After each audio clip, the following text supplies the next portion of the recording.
Hello, hello, hello, hello. Once again, thank you for joining me.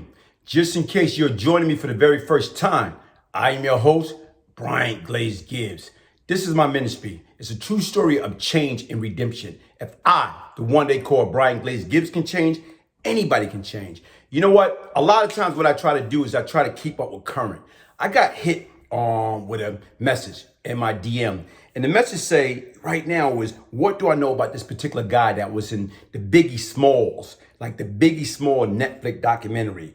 I got a story to tell. You know what I'm saying? Who was called Bazemore, aka Igod? Okay, this is a picture right there. Carl Bazemore, Biggie, and Carl Bazemore nephew Roland. Okay, that's it right there. So, to me, somebody asked me, Igod. I don't know, you know how many Igod there is?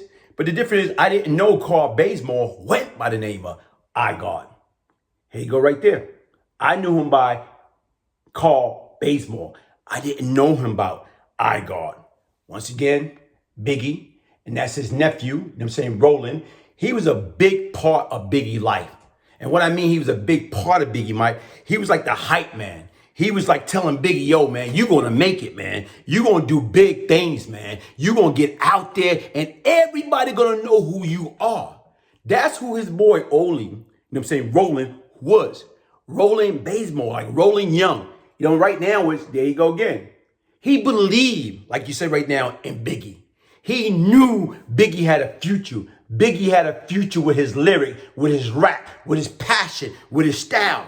The brother believed in him. And he knew what he had. He knew it before anybody else knew. What he say? He said, listen, he told his girlfriend, listen, if he make it, we all gonna make it. Because he believed in this man's dream. He believed in this man's passion. And that's the difference, folks. It was all, you know what I'm saying, right now, listen, like right now, here it is. It was all a dream. He's imagined being up in Word Up magazine. That came to fruition. That came to true. Because it started as a thought. If you believe it, you see it, you can achieve it. If you believe it, you can visualize it, it can happen. It can come to light. And that's the difference. You got to have people, sometimes people believe more into you than you believe into yourself. And this young brother, what he did, he believed in Biggie. He knew, like, man, this is raw talent. This is natural. Right now, this brother, Christopher Wallace, Biggie Smalls, guess what? He was a natural. He had everything in the making to become one of the greatest hip hop artists ever. Brooklyn finest. And even right now, Biggie been going since 1997. March 7, 1997. Okay? Here it is, 24 years later. Tomorrow is the anniversary. And guess what? Here it is. Everybody know who Biggie Small was. And that's the difference. This brother saw it firsthand. He knew what his friend could do, and he believed in him, and he pushed him. And that's the difference. So to me, this is my review of what I thought about the Netflix documentary. You know what I'm saying? Biggie, I got a story to tell. Everybody got a story to tell. My ministry is my story. When I talk about my ministry, I talk about the good. I talk about the bad. I talk about the ugly. And the difference is, you know what? Brooklyn, right now, as small as it is, it's big. It's a borough. It's one of the 5 boroughs of the metropolitan area in New York City. And to me, I don't get a chance to watch everything. I don't Google everything. I don't look at everything. To me, if it do not benefit me or it's not no self-help, I don't deal with it. So when somebody say, look, man, hey, I need you to, speak on Igod, that they was talking about in the Biggie documentary. Okay, first thing I'm thinking about is plenty of Igod. What Igod could you possibly be talking about? And like I was telling you beforehand, I did not know Carl Bazemore, this gentleman right here, name was Igod. I didn't know that, okay?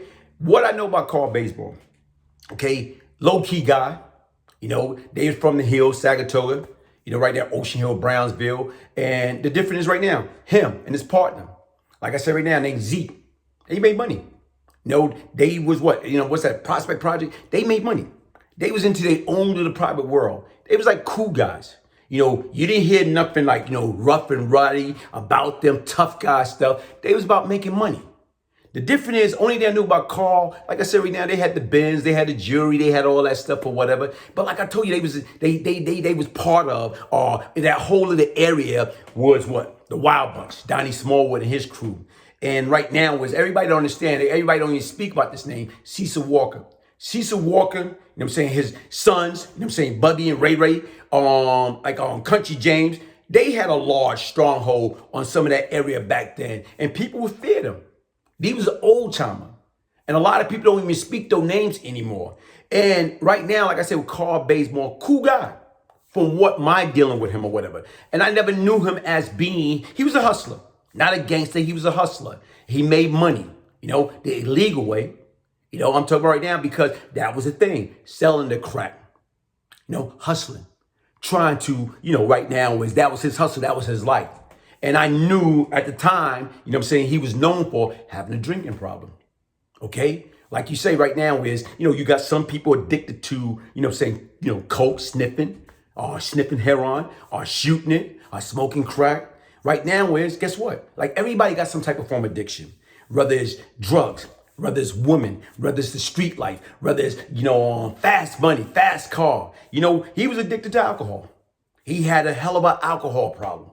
And to the degree, when you're out there in the street, people kind of judge you by that. When you got a vice like that, your addiction to gambling. Like I said, I was addicted to the penal system, in and out of jail all my life or whatever. So here it is, the only knock against him that I know of, and you know what, that's his life. That he had a bad vice. He liked to drink. He liked to get stoned. And a lot of times right now, is that inherited? Did he got that from his, I don't know his family. I don't know his parents. So I don't know. So what happened is he was known for getting money. And right now he had a bad alcohol problem. Okay, I know that. So even right now, what do that got to do with Biggie Smalls? Okay, Biggie Smalls, the Notorious Big, the late Christopher Wallace, may so rest in peace. And this guy right here, Roland Young. Okay, Carl Bazemore, aka Igod nephew. Like I say, he was Biggie right-hand man. He was Biggie hype man. He was like right now letting everybody know that, listen, Biggie gonna be the bomb. Biggie about to blow up. Right now, everybody gonna know his name. That was who he was. He made his money, hook up Biggie and them, show them how to get money, but yet and still, every time he can get them studio time, paying for it, getting them out there, letting everybody know this brother gonna be a superstar. Guess what? That's what he believed in. He believed in Biggie Dream, and he wanted to bring Biggie Dream to the big screen. He wanted to bring his Biggie Dream to the mainstream, and it happened. But only thing different is when it happened, this brother was no longer available. He was no longer around. What happened? He was no longer here. Okay, what happened to Ollie? What's the difference? At one point in time, he used to be a part of his uncle organization. He was, part of, everybody knew his name because of this guy, because of Carl Bazemore, a.k.a. Igod.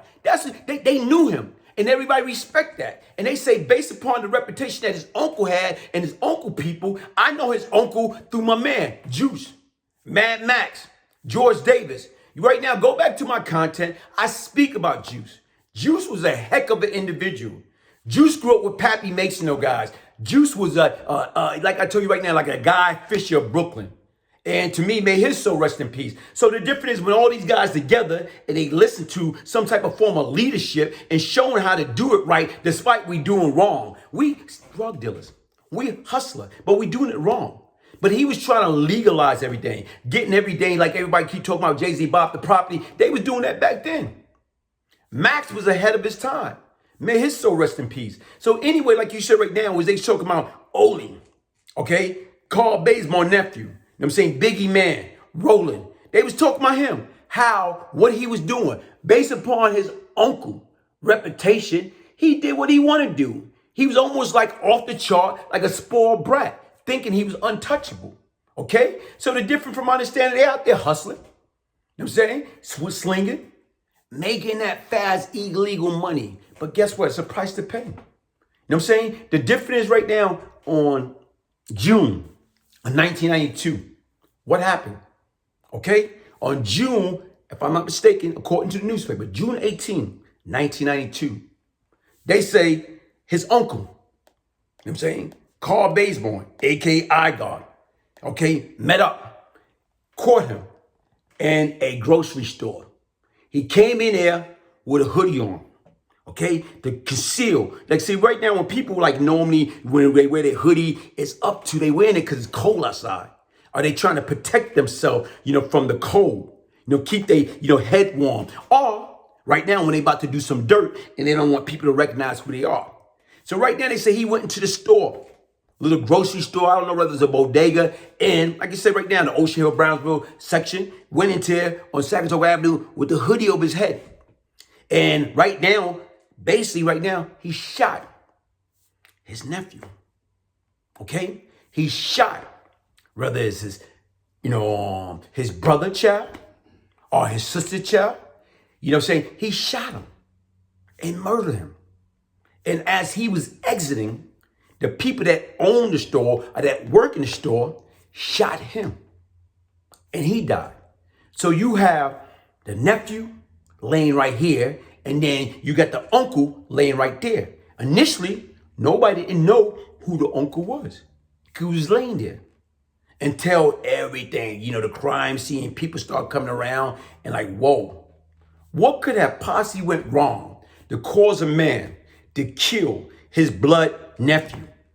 Okay? His nephew, like I said before, everybody knew that. They say right now he was living under his uncle protection umbrella. Everybody knew that. This young man, Rolling Young, was living under his uncle, Igod, Carl Bazemore. He was living under this man's protection, brother. He was living under his protection. So what could have went wrong to cause this man to kill his nephew on June 18, 1992? Why did he snuff out his life? Why did he went in there right now, concealed with the hoodie on, and got him? Why? So, everybody sit back and think about trying to see what is the answer to that question. Okay? Was it a drug deal went wrong? Okay? Or did, the younger brother, the nephew say, well, you know what? I don't want to be under you no more. I want to do my own stuff. I want to sell my own drug. So start selling drug in his territory? Who knows? But the difference is, honestly speaking right now, I got down to the root cause. I remember when Carl died, but then again, right now, it's been so many years ago that sometimes, guess what? 29 years ago, you forget. But then again, right now, you do your homework. Why he killed his nephew? Okay? His nephew went on his own. Okay? And sometimes that's what you got to do. And what his nephew did, he got into the gun game. And people do not understand. Back then, New York City was like the Wild Wild West. So here it is, Roland got into the gun game, and you sit back. Where he was getting his gun from, I don't have a clue. But I can sit back and think about right now my fascination. I was in love with guns. I love it, guns. And you know what? I started selling guns. I went down to out of state, to the Virginia area, to the South Carolina, North Carolina area, getting people to go to these local pawn shop or gun shop and buying. I'm talking about 25, 32, 45, 9mm, Tech 9s. I'm talking about Uzis, submachine gun. Here it is right now. Back then, you're probably paying for what? $35 to $45, $50 for a 25. You're probably paying up to $249 for a Tech 9 or a submachine. And you know what? Here it is. If you're paying that type of money, like $20, $45, $50 for a 25, chances are for that 25 up in New York on the market, you can probably get it $200, $300 easy. I'm talking about for 45 9mm, you can get $500, $600, $700. For Uzi, I'm talking about the Tech 9, you can basically right now $249. You can get $1,500 to $2,000. Look up the markup. So the difference is right now is he got into the gun game, hustling. To me, like I told you beforehand, when I went there and got into the gun game, I'm like, whoa. Everybody looking at how to make a fast buck. I don't have to just sell drug. I can sell weapon. Everybody want weapon. Everybody want protection. Everybody want bulletproof vest. And to me, guess what? If people want it and you got it, you can sell it like candy because people going to come. Some people right now consciously, morally feel better by selling guns than selling drugs. But guess what? It all go hand in hand. When people selling drugs, guess what happened? I know you selling drugs over there or whatever. Guess what? I'm a sticker kid. I'm coming to get you. But if I'm coming to get you right now, you know what? I got to defend myself, me and my people. So we shooting back. Oh, man, those guys got guns. Oh, those guys ain't playing. So it's not going to be like we taking candy for a baby. It's going to be that easy. It's not going to be that easy. So what do we need to do? We need to regroup. So this man got into selling guns. So right now, 9 out of 10, guess what happened? His uncle probably was a customer. His uncle probably was a big customer. And you know what happened is, from my understanding, his uncle, being his uncle, stepped to him. Said, listen, man, I don't care that you hustling. I'm saying I like that you hustling. But I got one requirement. You cannot sell those guns to the enemies. You cannot sell those guns to my enemies. Sit back and think about it. Here it is right now is guess what, man? I'm hustling. I can't tell you who to sell drugs to. So how can you tell me who to sell guns to? But the difference is it wasn't personal business. He's like, look, man, here it is. You selling these guys guns to these cats I got beef with in Kingsborough, Bridgeport, Brownsville, all around the area. You don't care. As long as they willing to pay you, you're going to sell. But that's what salesmen do. He was just trying to make his own name, build his own reputation on his own, become his own man. So guess what? His uncle felt slighted when he know that his nephew, whether it's his, sister's son or his brother's son. Guess what? His nephew is selling weapons, selling artillery, ammunition to the enemy. That did not sit well with Carl Bazemore, a.k.a. Igod. He didn't like that. And the bottom line is right now is, guess what? He probably talked to him 1 time, 2 times, 3 times. It's no telling how many times did he actually sat down with his nephew and tell him, listen, man, you got to get away from that. You got to do that. You can't do that no more. And guess what? Sometime right now, man, the young head don't listen to the old head. The young G's don't listen to the old G. And you know what? Here it is. You know what? I don't know what happened. What was the breaking point? What caused him to go up the deep end?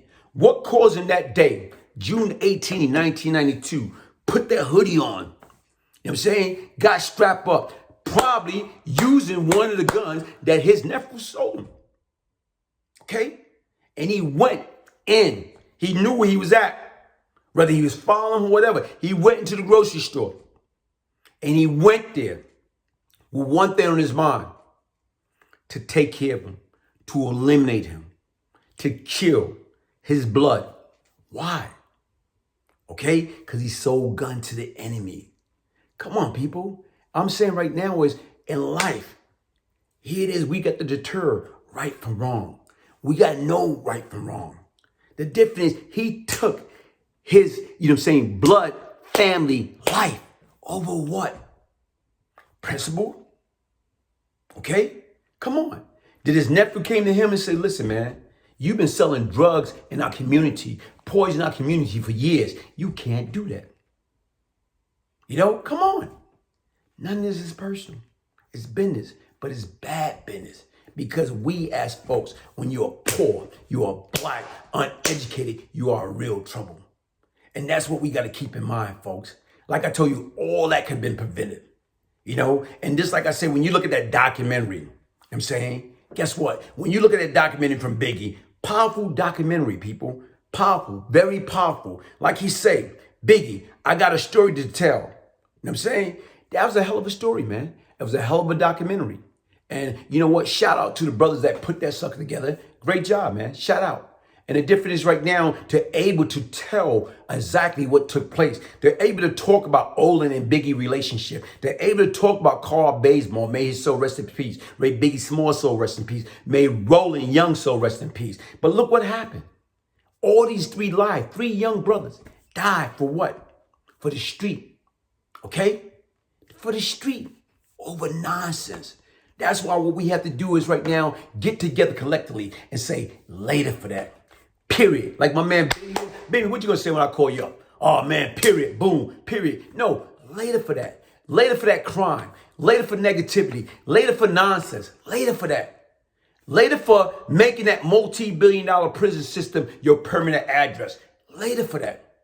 Later for, committing or doing, like I'm saying, stupid things. Later for not being a good father. Later for not being a good husband.